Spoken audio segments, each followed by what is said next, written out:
The best choices here on CJOH Cable 7. Indeed, with me, Bob Wilson and Sandy Cameron, and Bob and Sandy both. Sandy, for sure, was here before CJOH was even here. And Bob, I don't know how quickly you came there. June. And we opened when, in October? March. March. Yeah. So 2 or 3 months later. Yeah. Sandy, as an engineer, as a technical person, it all had to start with you and your department and the people in your department. Tell me the challenge of walking into a place when there was nothing.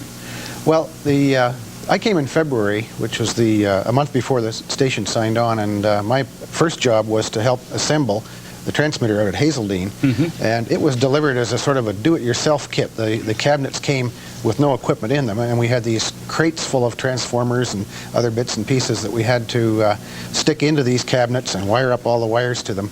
And it was quite a challenge, and we didn't really know whether we were going to get the thing on by March the 12th or not. In fact, I think the March 12th sign-on date was somewhat predicated by the completion date for the transmitter itself. But it was the same in the studio, too. All of the equipment, a lot of it was English, and it had come across in waterproof crates from England. Yes. And we had to assemble it here on the site. And it was just like a giant jigsaw puzzle, but it was a lot of fun. Sandy, were there tubes in those days? Oh, yes. All of that stuff? I should have brought some in with me. I still have some of them in my office. Sandy, I've been in this business since 1966. In the early days, St. John's, where I started, and then Kitchener, always seemed to be engineering marvels, miracles. You always wondered if you could get there in time. Is it still that way? Is that the nature of the business? No, the equipment now is extremely reliable, and I say this with some temerity. Keep your fingers crossed and all that.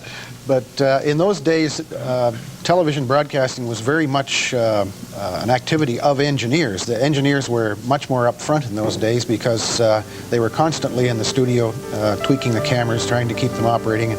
And it was always a sort of hanging by a thread situation, trying to get on the air and stay on the air through every telecast. So the challenge wasn't just to put the plug in the hole, it was to try and find the hole and find the plug and create it if you could. And try to keep it working once you'd found it. Bob Wilson is now our executive producer, but back in those days, it started here actually as a stagehand, Bob. That's right. That's right. Walked into the studios and found myself being handed a gallon of paint and a brush and... reminiscent of what we're seeing here, for heaven's sake, moving boxes and doing it all. That's right. Bob, why? You were with the CBC, I understand, in public administration. Decided to come here as a stagehand and start in a new, unknown business, really. That's right.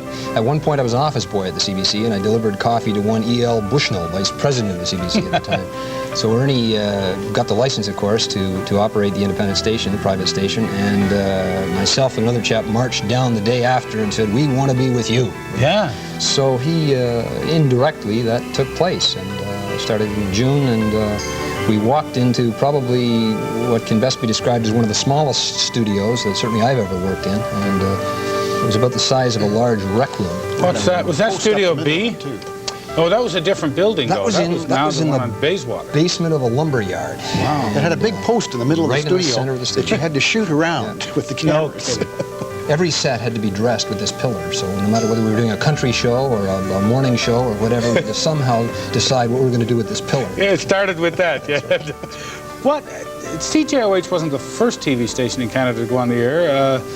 Was Kitchener on the air, Sandy, before this? Yeah, I had worked at Kitchener for 3 years in the 50s, and then a very short stay in Barrie at CKVR, and then down here in 1961. Kitchener was well established in the 50s. It went on the air in 53, I believe, 53 or 54. What would have been the lag here, just getting started? You know? It was second license in major centres. That was the route of the group of stations across the country that went on the air in 1961 and subsequently formed the CTV network, where the second license issuance by the BBG or the Board of Broadcast Governors, whoever was running it at the time, the BBG. And licenses were let in 10 major cities across the country for independent second stations. Bob, looking back over programming, Sandy said the equipment has improved tenfold, 100-fold. What about programming? What about concepts and ideas and things? How do you feel about that? Well, I just sit here and look at this studio, and just to give you an example, this studio is pretty well set. We do our major newscasts out of here, your show here every day.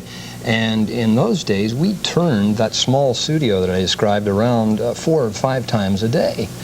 Complete set changes, live commercials, Reminiscing, we were talking about Peter Jennings earlier. I always remember Peter sitting there doing a live commercial for a restaurant while he was eating spaghetti, wolfing down the spaghetti and talking about what a great place this was to eat. But never mind manners about talking with your mouth full. Exactly. Yeah. Gentlemen, we must go, but thank you for the few moments as we move along.